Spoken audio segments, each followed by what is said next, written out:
Ah, is that it? Wait, okay, wait, 1 second.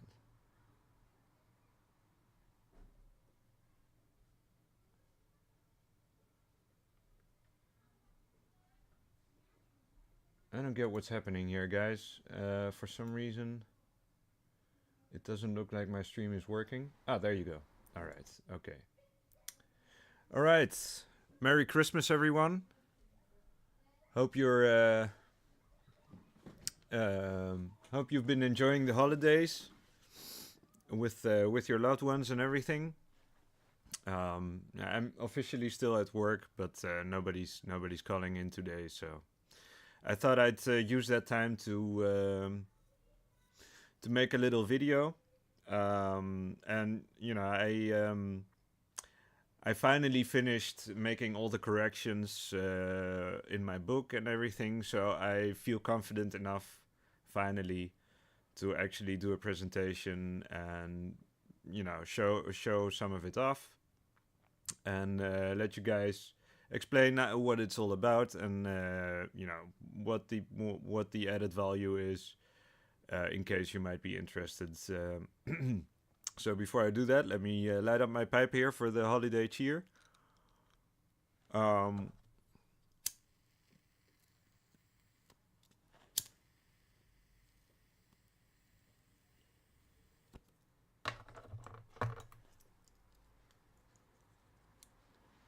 until we'll wait for some people to arrive to so I'm not talking to the wall here. Mm.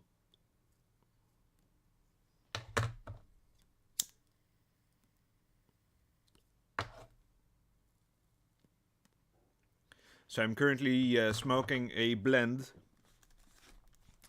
of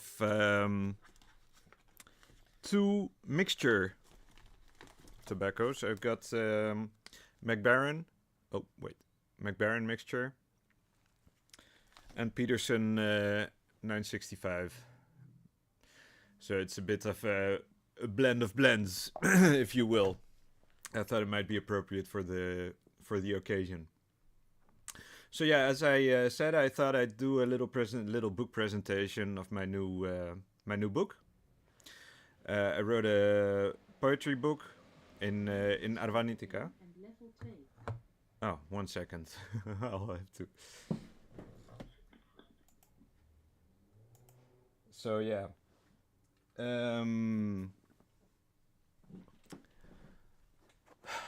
So I thought I'd show you around in my book. I have a PDF open here. First off, let me show you the hard copy.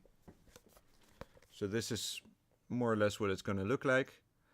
This is the test copy from Ingram Spark. It's not perfect. It's got a few, the dimensions of the front cover, the cover aren't perfect. So I fixed that. So any new copies you might order from now on should be okay. I have reordered a new test copy with all the corrections in there and everything, but I haven't received it yet, so I can't show it off right now.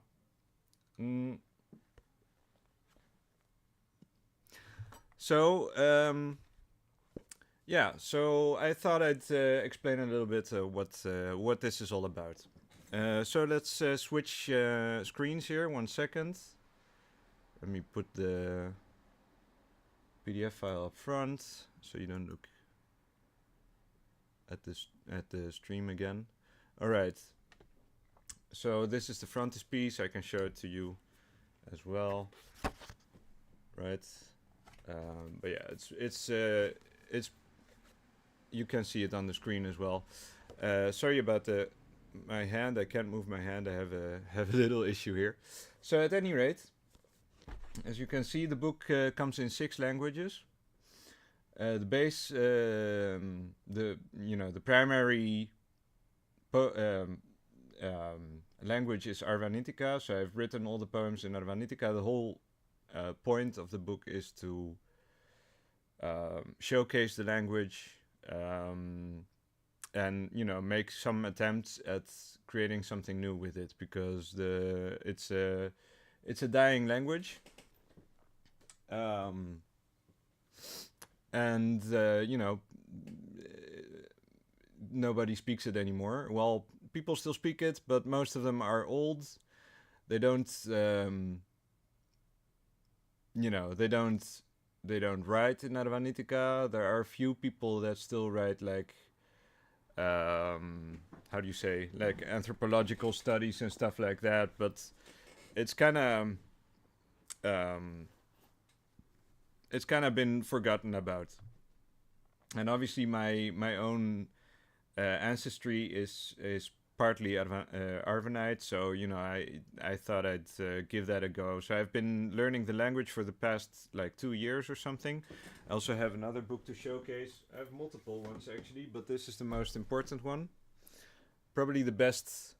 Wait, probably the best textbook in Arvanitica that's available at the moment. It's available for free, theoretically. It's just kind of hard to find the links. I think I'll start uploading my own sources at some point, so I'll put this one in there as well.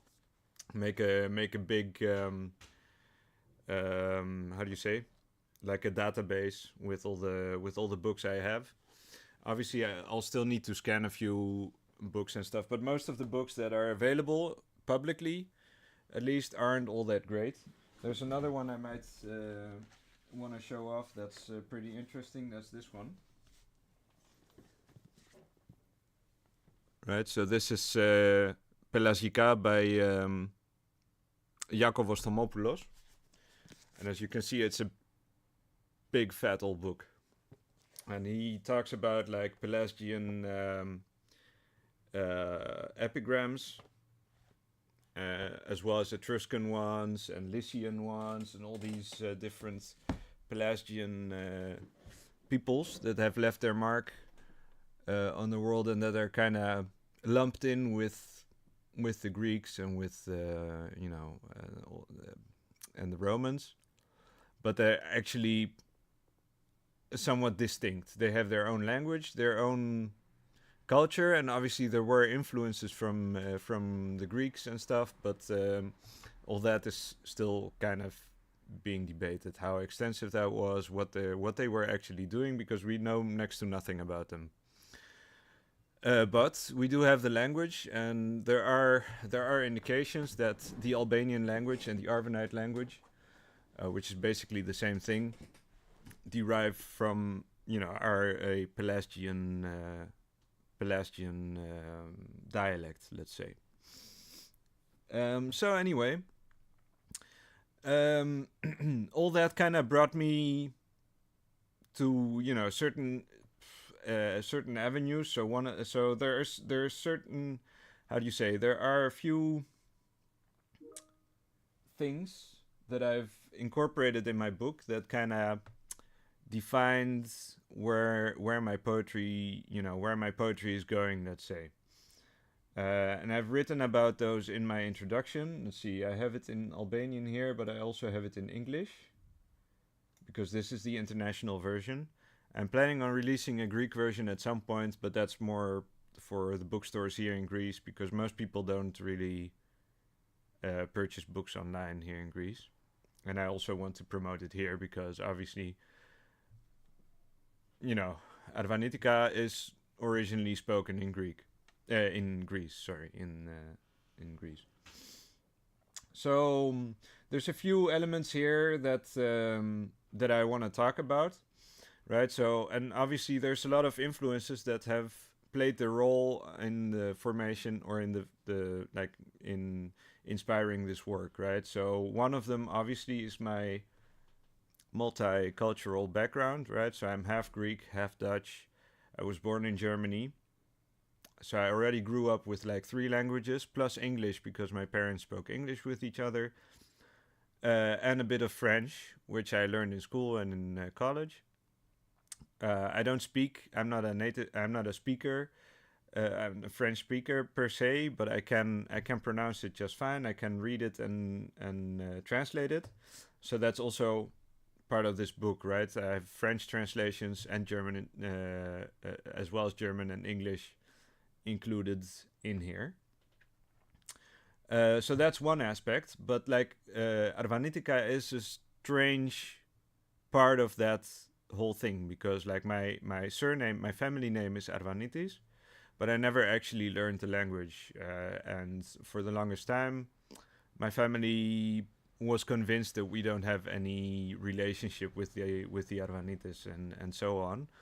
Obviously, my own research, my own investigation, if you will, has brought me to a different conclusion, and I've been able to how do you say, to open up that discussion within my family, while at the same time, showing my own interest in the language and things like that.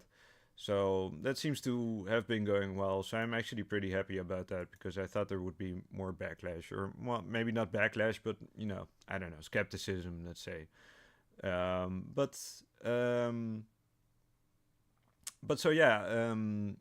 But despite that, basically my aptitude for different languages led me to research Arvanitica and to start learning it and to start this project. And the funny thing about this project is because it came to be because I already had quite a bit of experience in writing and translating poetry in different languages. So I could show you my old blog. Let's see if I can find it. Wait, that's Greek typesets. Right, so my first blog, well, this was my second, but this is probably my longest running blog. As you can see, there is quite a few that I've written here. Right, there's like 400 poems in English. There's like 129 in Greek. Not so many in German, but I do have quite a few in Dutch, if I'm not mistaken. Here's 288, right? So the second most used language is my mother tongue, obviously. But I also did like translations. So I translated traditional Japanese haikus into Dutch. And English as well, by the way.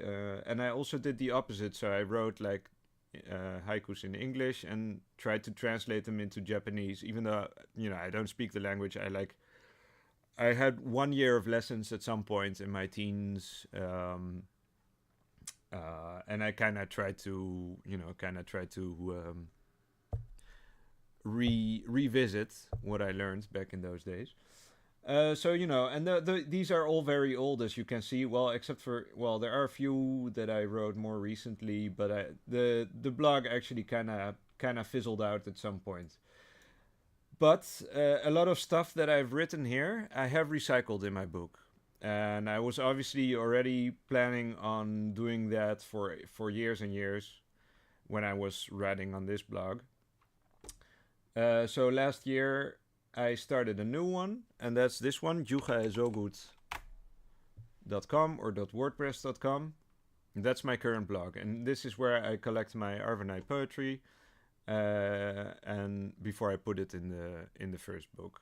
Now I just wrote a new one last night, so obviously at some point I'm gonna start working on a second book, and so on and so forth. Obviously, as I get better at it, I'm hoping to start breaking out of the haiku pattern and start writing a bit more complicated stuff. But for now, this is what I'm doing mostly. So I write haiku, tanka, some free verse, some small verses. I've also written a couple of limericks with rhyme, which is a particular challenge for me because, as I said, I don't actually speak the language. I'm still learning it. So finding the correct context to be able to use the words that rhyme with other words and stuff, and to put it in a way that makes sense grammatically and syntactically is a challenge. But I have succeeded a couple of times, I think. So I have a few samples here. And then the other element that plays a big role, other elements that played a big role in this book are my interest in history, in in conspiracy theories and trutherism, if you'd like. I do consider myself a truther to some degree. So I'm interested in Tartaria and in alternate history and timelines, as well as obviously the Arvanites and the Albanians, let's say, and their relationship to Greece and to the Byzantine and Ottoman empires are a big part of my how do you say my own contribution to the alternate chronology and things like that, stuff that we talk about with my friends, let's say. I don't want to name names because you probably you probably don't know them. But if you look on my channel, there are a few videos that I've done on these topics, on Andreas Exertus's channel and on Chiquetas and a few others. But obviously, like, those are very disparate things, So it's hard for me to kind of bring those all together and to explain what I'm actually after, what I'm actually looking into.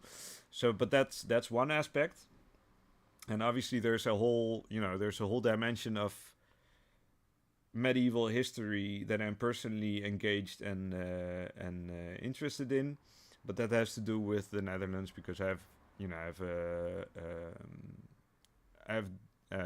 have noble ancestry in Holland, so that's also part of it, right? So there's a whole archetypal thing I'm trying to to manifest within this work, right? And that's also why, for example, why I have this coat of arms on there.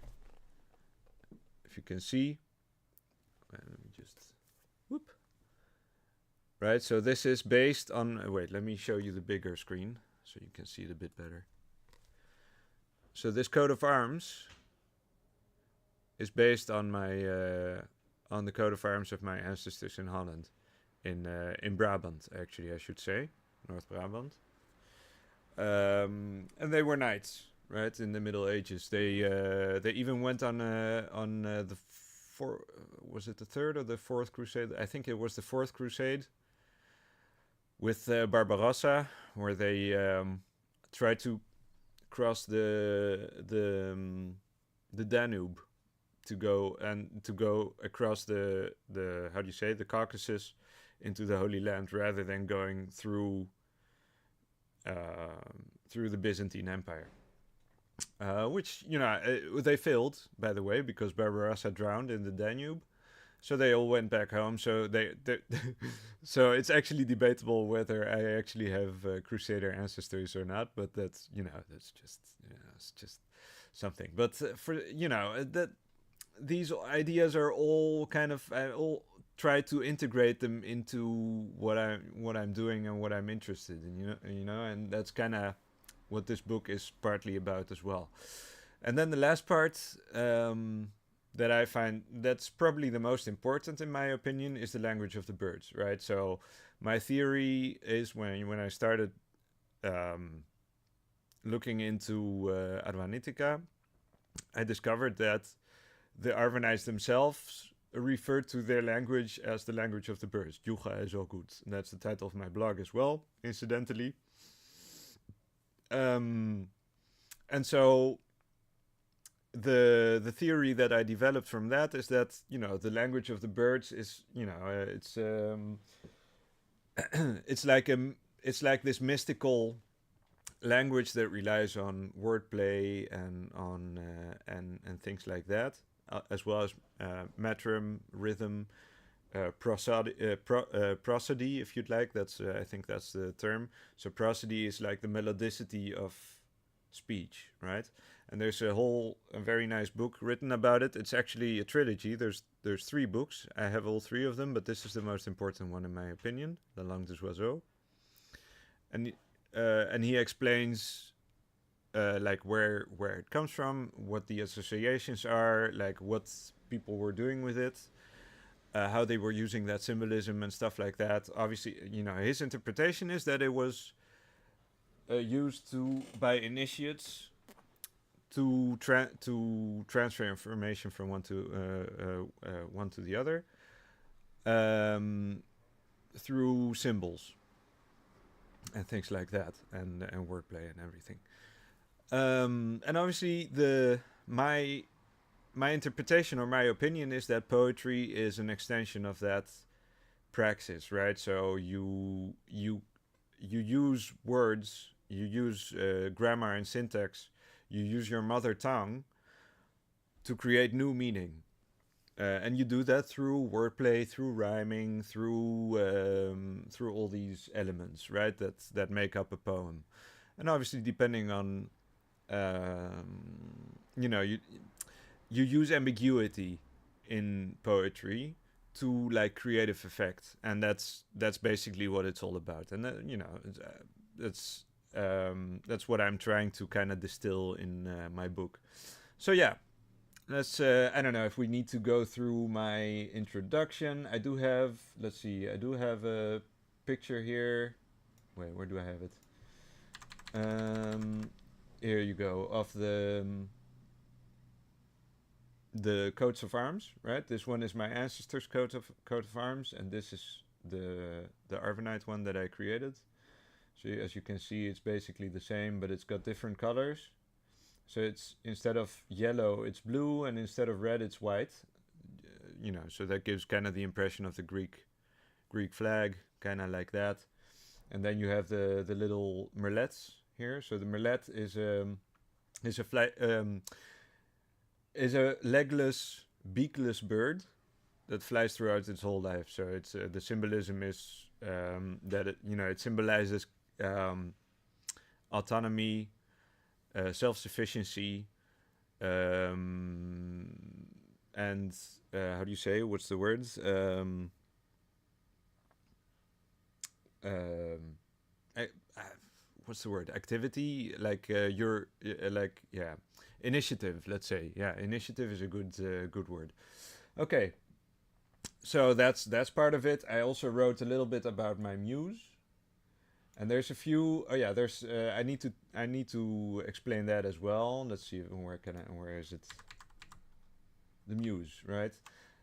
So in my interpretation, my muse is, it's Athena. Athena is the goddess of wisdom, right? But there's a little twist here, because there are theories that the name Athena comes from Albanian, from Athena, and Athena means like a saying, or words of wisdom, or something like that, if you will.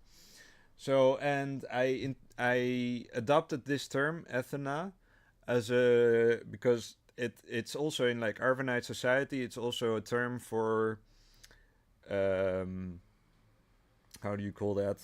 Like like a proverb or something like that, or like a little rhyme. So whenever people had like a new flash of insight or like an epiphany or whatever, they would compose these little rhymes, and they would call them Athena. So it's kind of like a proverb, but it's more like because we tend to think of proverbs like we don't know their origin, we don't know where they come from and stuff like that. But in this, in Arvanite society, this was a part of social interaction, right? So whenever you could distill an idea into like rhyme, it was considered like a something special. And I think that's connected to like and obviously those are my interpretations, right? Don't take it for fact or whatever. But I do think it's connected to like the druids and druidic traditions and the oracles and things like that, which were also speaking in riddles, right? And all this thing.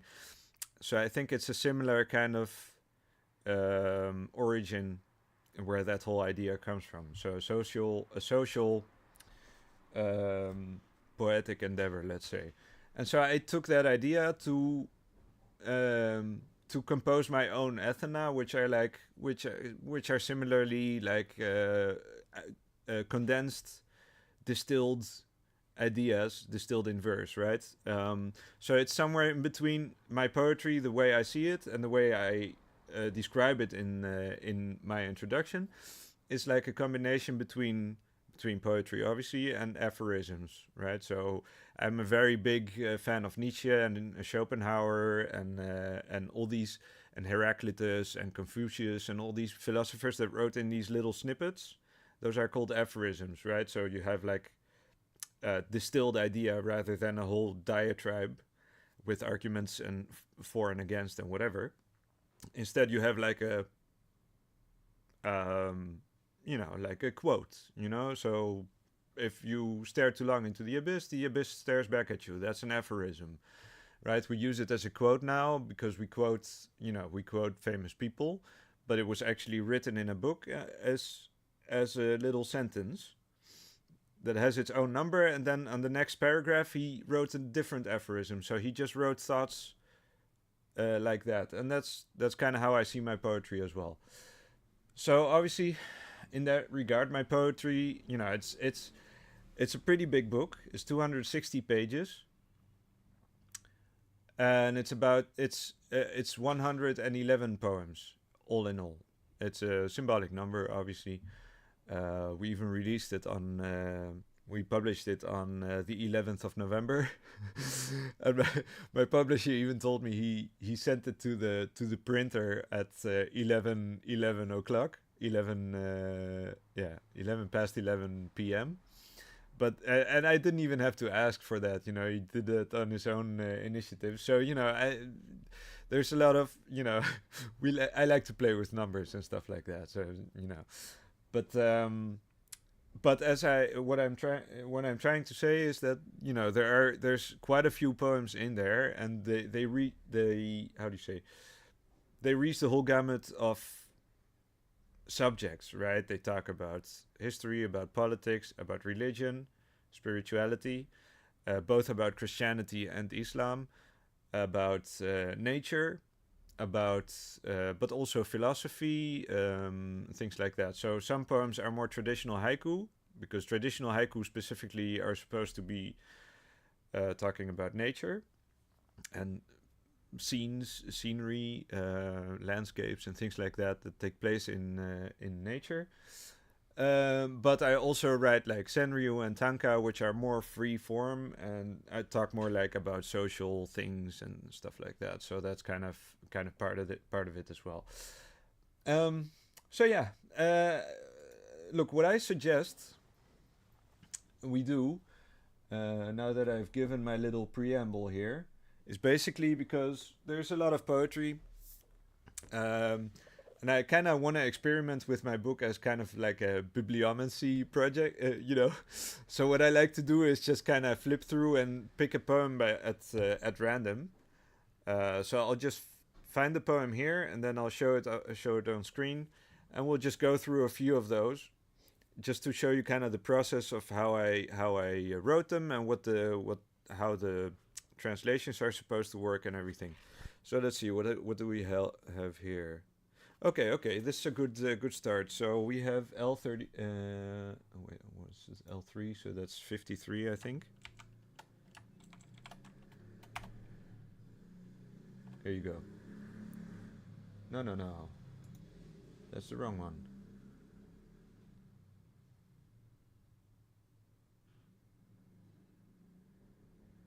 There you go. Okay. Hercule Perfdetian. So this means deadly attraction, right? Hercule Perfdetian. Si jarmin se help petaludate, hekim de nyatren. Which means, like moths to a fire, we attract one another inexorably. So obviously, the inexorably that's not in the original. I added that because otherwise I don't get a haiku in English. The English translations are probably the wackiest, because they don't how do you say? The English words have the fewest syllables, so most haikus need more words to kind of make it work, So the English translations are probably the freest of them all. But so what I want to demonstrate here is that most translations are kind of free translate. They're not literal translations. They're not aimed to translate the exact syntax of the original, because I wanted to, I wanted to respect the poetic form that I'm using.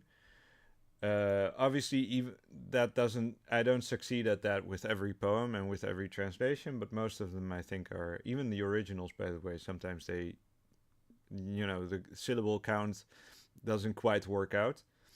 But regardless, it's that's the goal. Um, so, si jarmiče helk, petaludate, hakim da njerignatren. So let's just take it apart in Arvanitica, right? So C is if, Zjarmi is fire, like fire attracts. Petaluda is butterfly in Greek, but we use it for moth as well. So like fire that attracts or that pulls the moth, because het is actually pull, to pull. Hekim dan nyatren. So we pull one another. It's very simple, nothing special. Let's move on to the next one. Okay. So next we have XL. That is number 40. Nukete fiton. Vresti evertet, gathele shire sekuive, rindit nesotme. Which means the true vine, only the true vine from the depths of centuries sustains the present. I'm not actually sure I'm happy with this translation. The only is a bit. That's not actually what it says. But I seem to have put it in French as well. La seule vraie vigne, de siècle le plus profond, nourrit le présent. So, the true vine from the depths of centuries nourishes the present. Obviously, this is a reference to a passage from the Bible. I forget which one it is exactly, but where Jesus Christ says, "I'm the true vine," and so on. So that's another one.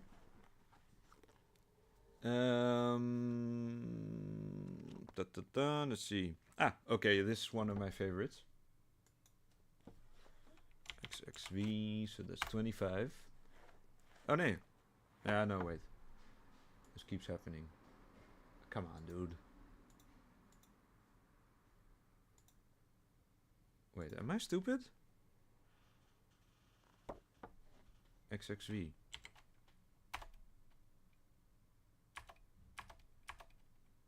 Alright, there we go. Burji. La Bastille Grec. Okay, so this poem is about Theodoros Kolokotronis, right? So there's this whole... he was one of the heroes of the Greek Revolution. He was falsely accused of betraying the Greek king after he was put into office and things like that, and was put in prison in a small cell where he went blind. After several years before they released him. So it goes Tuvla de lach, Pirur Dragona te de Murda te deti, te Githa Kato per Tembine te Verbrunje plak. Which means all brick and mortar, the towers and embankments, walls and sea beyond, all that serving just to keep an old man lost in the dark. Let's see if there's anything interesting we can get out of here.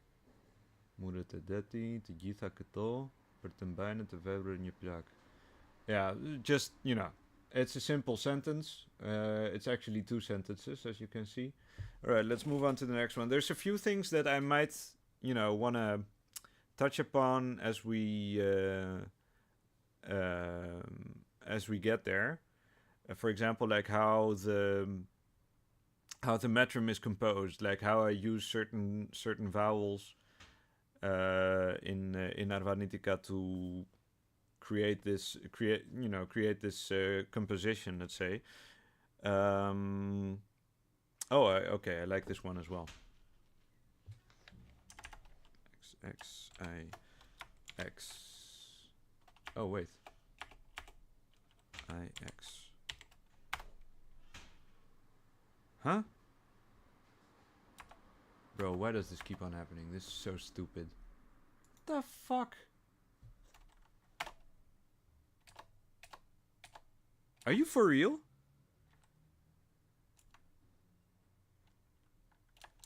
This is retarded, dude. Like, what is the problem with Adobe Acrobat? Gotta be fucking kidding me.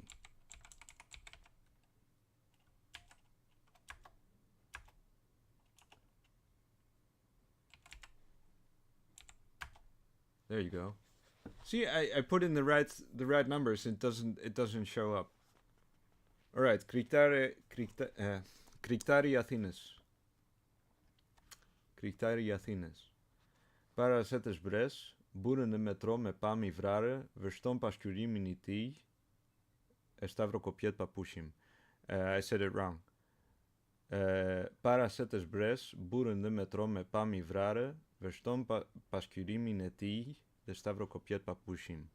So before getting off, the man in the metro with murderous intent, or with a murderous gaze, let's say, looks at his reflection and crosses himself without pause, let's say. And this is an actual scene that I witnessed in the metro that was pretty fucking weird. Like, he was literally, you know, he was sitting next to us and was kind of like, he had this hateful gaze, let's say, hateful stare, you know, and then he got up at some point and he was standing in front of the door, you know, and in the windows. We were in a tunnel, so he could see his reflection, you know. It was dark out anyway. And he started like crossing himself, and it went on and on and on and on, and he was like this, you know. And then he was like, at some point he was like, he made a couple last ones, and then he was like nodding to himself, and then he kissed his cross, and then he got off the metro. That was fucking weird, dude. I don't know what his problem was, but like, that was pretty funny. But yeah, I had to write a poem about that. So yeah, The Crusader of Athens. That's the title, obviously. I'm wondering if there's anything. Paracetus Bres. So as you can see, for example, right, there's a lot of apostrophes, right, and the apostrophe is supposed to be equivalent to the Latin E. The Latin E in Arvanitica is the same as the E with the umlaut in Albanian, and it's pronounced It doesn't. It's supposed to be. It's technically a vowel, but it's supposed to be. It's actually supposed to be a consonant. And so what happens is, it's kind of like the French E, which sometimes gets swallowed by the following words or the following syllable and things like that. And so depending on the context and on the metrum and on pronunciation, what's easiest to pronounce, you can leave it out or leave it in, you know. And that's kind of what I'm exploiting to create the right amount of syllables and things like that for my haikus and tankas, because both have this rule that, you know, haikus are 5, 7, 5 syllables, so you have 3 lines, 5, 7, 5, and a tanka has 2 more lines with 7 syllables each, so 5, 7, 5, 7, 7. This one is the tanka, as you can see, and so normally it would have been paracetes bresse, but nobody says that, so it's paracetes bres, boerene metro me pam, boerene metro me pami vrare, and here you see again vrare, verston, paskurimi neti, de stavrokopiat papushim. So the difference between the Greek E and the Latin E, right, or the E without the umlaut and the E with the umlaut in Albanian, is that the Greek E or the normal E is pronounced right, and the Latin E or the E with umlaut is pronounced or it's not pronounced. In Albanian, they pronounce it more. They're a bit more careful about pronouncing these things, so they use the often as as well, right? So they often use, for example, we say ist, is. They say öst, and they write it with 2 e's with umlauts, öste. Things like that. So anyway, let's continue. Yeah, we can go with this one. Why not? Um, oh, I think I understand why it didn't pick up on. There you go. Frike Pelisterewet. Pelumbat vinje prapën dhe balkonin im, për të ndërtojnë foljet e tyre dhe pas të gjuajnë me bastunin. So this basically says terror of the pigeons, Frike Pelisterewet. The pigeons have been coming to my balcony again and again to build their nests. All the while, I'm chasing them with my cane. I actually have a cane because I have some back problems, so I sometimes use it. But yeah, simple. It talks about nature. It's a fairly traditional poem. Let's see, how much time do we have? 40. We've been at it for 42 minutes. I'll do like maybe 2, 3, 4 poems more, and we'll call it a day. I'm actually still at work, so whatever. Let's see, what else do we have? Okay, this one I like very much. So I do want to show that one off. LVI. So this is one of the 2 last poems that got the most extensive revisions. And now I'm actually pretty happy with it. So this is called Dervishi. So it talks about the dervish, obviously, about Sufi. A Sufi monk, let's say. Or that archetype. Vervis papushim, më shpejt edhe më shpejt, njërë të vinjën dërov, edhe si një tifone, thithin dritë në perëndis. And as you can see here, there are a lot of apostrophes, right? So I've cut off a lot of syllables. So ndrov is dizziness. Drite is light, and this is an accusative. So dritene perendis. And thithne is suck, to suck the light. Okay, so I'll read the translation. You'll understand. I'm running in circles faster and faster until I get all dizzy, and then like a hurricane I suck up the divine light. Pretty simple. And obviously the Albanian version, maybe I should do this one too. So poro to lohem, më shpejt edhe më shpejt, gjerë të maramendem, edhe si një uragan, po thith dritën hynore. So obviously they could say a perendis as well. Perendia is just God, right? Or a word for God. Usually the Christian God is referred to as Zot or Inzot. But hynore means more like divine, right? So it's more like an adjective. While this is like the light of God or of the God, or the divine light as well. This also means divine. It's not like it's contradictory or anything. Let's see, what else do we have? Oh yeah, I also like this one very much. I actually like all my poems now that I think about it.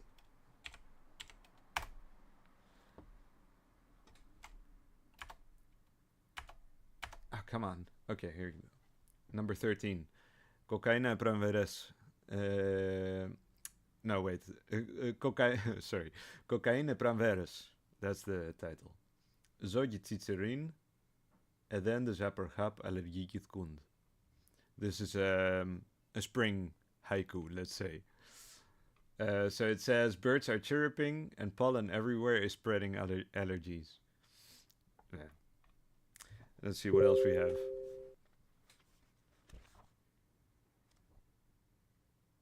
I should maybe do one of my Japanese haiku that I translated. LXI. Alright. Kurvat flen.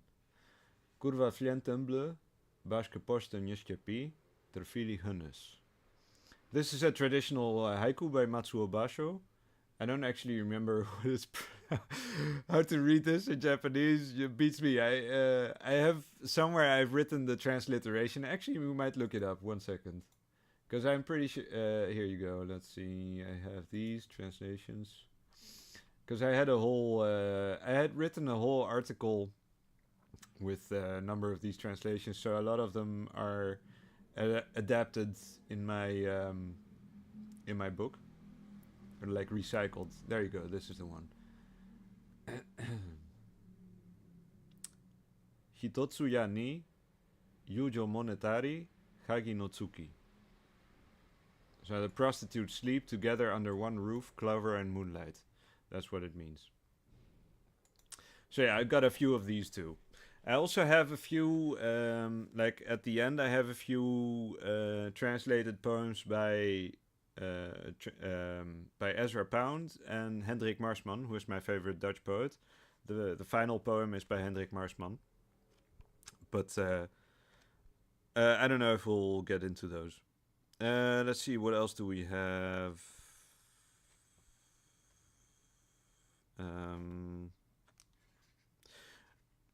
There's a few that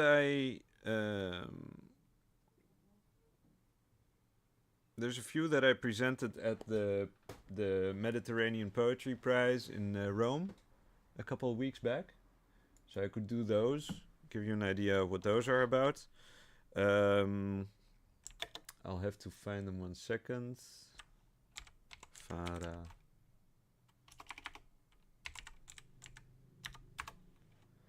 Fara Ujevet. Fjallet të timet, s'janë se krimbet së hane, pemën e mykur, po fara ca jo përmban, s'ka zënë rënja akoma. Which means, my words are no more than maggots that are gnawing at the spoiled fruit, but the seed that is contained therein has yet to take root. This is one of my favorite poems that I wrote like in 2014 or something. And the other one, also from about that era, from my college years, is this one. Yeah. Edelweiss. O lulje bukur, kaçe me jepsur e fritur dhe fundi plaze, në të malt potisur me gjak, ti duhet e të ritesh. Which means, thou lovely blossom, so enchanting, satiated and wholly blasé, on what mountain drenched in blood did you ever learn to grow? And obviously this one, when I wrote this, this one was in the heyday of when I first discovered the Switzerland connection and the conspiracy theories around Switzerland and stuff like that, Sean Ross and all that stuff. So that was part of the inspiration here. And obviously I like it a lot because it's, it refers to the Alps and stuff. The Albanians are an Alpine people as well, as are the Arvanites. So obviously it's tangentially related. And let's see, what else do we have? There's a few others that I really, really consider to be very, like, some of my highest conceptions, let's say, philosophically, let's say. So this one is, I like very much, Quantike e Goditjes. Quantike e Goditjes. So Goditje is success, right? But at the same time, it's also like a hit. If you hit someone, or if you hit someone if you shoot someone, if you hit someone, that's a Goditje. And they also use it for like thunderstrike, things like that, Goditjes. Usually, if you see like an us at the end or s, it's genitive, but it depends on the suffix, right? So if it's masculine, usually it ends on e, so then it becomes an it rather than an us. Anyway, so Quantike Goditjes is the quantum of success. That's what it means. Potes glidur sisht, e me madhe se shumë atë pjesëve të saj, ahera sisteme shumë se një pjesë provlimit. Which means, if the solution is not greater, or if the solution is not to be greater than the sum of its parts, then it's really no more than part of a bigger problem. Right, so I think it's pretty self-explanatory. But as you can see here again, so this is the only exception of the apostrophe that I was telling you about earlier. So ceased, when you add an s apostrophe, you can do it without apostrophe, by the way, but I just do it for clarity's sake this way. If you add an s before a verb, it becomes a negative. So jam is I am, sjam is I am not. But you can also say nukjam. You can say nukjam or you can say sjam. So I used it to its maximum effect in this poem. And as you can see, there's another phenomenon that I have in all my poems. Well, not all of them, but a lot of them, right? So for example, you have ceased, seshuma en meshum, pies vetesai, nye pies e problemit, right? So I repeat patterns. Pies means a piece or a part. So if the solution is not greater than the sum of its parts, and it's funny because shuma is also the sum, but at the same time it also means a lot, right? Agera systeme shum, so that means agera systeme shum. So then it is no more, right? So not many, no more than part of the problem. So there's you see like this repeating pattern in the poem that's not exactly rhyming, but there's a conceptual pattern, and that's one of the things I like to play with a lot. There's another one I can show you that has that effect. Let's see, what's the title again? Yeah. There you go. Nymphe metros, the nymph of the metro.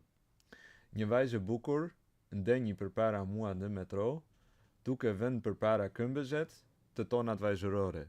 So, or vajzëtore, actually. So,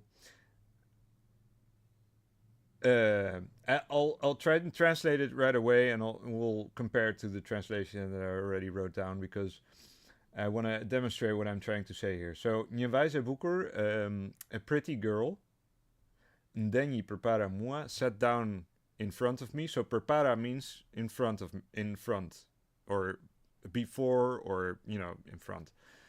In the metro. Tuke vën përpara këmbëzet, and that what this means is, so tuke, whenever you see tuke or duke in Albanian, tuke, that means that it's a gerundium, right? And gerundium, or like how do you call that? Like while doing this and that, right? So while doing, or that's a gerundium. So tuke vën përpara këmbëzet, while displaying, let's say, that's what it means. Vën përpara means, vën përpara means to bring forth. Actually, that's the literal meaning. But it's used to to display, or to expose, or to, like an exposition or whatever. So tuke vën përpara këmbëzet të tonat vajzëtore, which means sat before me in the metro while displaying her pretty, how do you say, like unspoiled feet. She had very pretty feet in the metro, so that's what my poem is about. So the official translation is like, a beautiful girl got in the metro and sat down in front of me, flaunting immaculate feet wrapped in gossamer sandals. Obviously, it's a free translation again, because I had way too few words in English to make it work as a tanka, so I had to take some liberties there. But yeah, all the translations kind of say the same thing. Let's see. How much longer? Well, let's go. Let's do one more, and I'll let Luck decide. Okay, yeah, okay, I can live with that. This one I find particularly funny. I think that's the correct one. Yeah, Këngë altruistit. So this means like an altruist's prey, right? Me shkop e kalam, me këmbën e prishur dhe utin në krah, I qori fatkeq kërkon stasin e leoforiut. Which means, with a broken leg, a crutch and a blind stick, and with an oud on his back, the blind man searches in vain for the station of the bus. So yeah, I met a blind guy. It was actually, I mean, it was sad, but it was also kind of comical, because he was blind. He had a broken leg. He was walking with both a blind stick and a crutch, and he had like a musical instrument on his back, an oud. And he was, I think he was either Palestinian or Lebanese. I think he was Lebanese, honestly. But he was so pathetic, and you know, I offered to help him, of course, you know, because he was walking against, like, you know, bumping against trees and things and stuff like that. That was on Syntagma Square in Athens. So, you know, I took him by the arm and I took him to the bus station. And he was a musician, so he was actually on his way to rehearsal, you know. Okay, and I'll close with this one because I like this one too. Të zgjidhura të pikshurë, which literally means solve et coaguladas, or like that's my translation. Të zgjidhura të pikshurë. Plisi bardhe dhe fesiku që janë pjesë një procesi alchimik. Actually, I think it should be not processi, but okay, maybe I'm wrong. The white plies and the red fez are part of the same alchemical process. So this one refers obviously to Arvanites and Albanians, who are brothers, but they're divided by like nationalist ideologies. You know, you have the white hat that the Albanians wear, the plies, and you have the red hat, which is the fez, which was imported from the Ottoman Empire and from Morocco or whatever. And obviously the Arvanite heroes all wear the red fez. And obviously my theory is that it's like an alchemical process. You know, I explained that in other videos in like alchemical vexillology and things like that. I think I need to make a separate video about that subject, but we'll get to that some other day because there's a lot of stuff to talk about that. And actually, Act Like You Know 26 and Andreas Exertus had done a video about vexillology and stuff like that on their Europa thing. I might post a link underneath at some point, or maybe in the chat later on. I don't know. But anyway, so far as my poetry is concerned, I hope this was enlightening. This was a short hour. Let's see, maybe we should do one last one. Yeah, why not? I also like this one a lot. Kemi mbarturë të gjithë të kupëtuarit, të bërtha edhe të jashtë. Pani ka vdekur, po akoma shpirti I tij I përdredhurën na ndjek, bërtha dhe jashtë të jetës së përdiqim edhe përha panikun. Which means we have lost all sense of the inside and the out. Pan is dead, but his twisted spirit is still haunting us, inside and out of our daily existence, and creates panic. So yeah, I hope this was enlightening, guys. I hope you enjoyed this little escapade. The links to my book are in the description below. I hope you find it interesting. I think it's one of the most important, if not the most important thing I've ever done. Because we're literally trying to preserve a dying language. So, you know, all the support you can give will go to a good cause. I will continue writing, obviously. There will be more books in the future. At the moment, I'm working actually on an RPG, completely unrelated to this. I'll do some videos on that in the future as well. And I'm actually planning on maybe doing some gaming streams as well, like maybe in the near future. I'm currently playing Rogue Trader, so that might be something to stream. I have some ideas on stuff I want to talk about in connection to RPGs and stuff like that, because that's another big thing that interests me. But yeah, I'll be sure to keep you posted. As I said, I just wrote my first new poem after this book came out, so you know, obviously I'm still going. So there might be a second book at some point, maybe in a few years. I'm in no hurry to make that happen now because I still want to learn the language better. I think pronunciation is going well so far. I had no trouble reading these out to you and making my ideas clear. I think this actually went a lot better than my past few streams. So anyway, guys, hope you enjoyed. I wish you all, if I don't see you, Merry Christmas and a Happy New Year. And all the Christmas cheer and everything your heart desires. And I'll see you guys next time. Thanks for watching, everyone. Bye bye.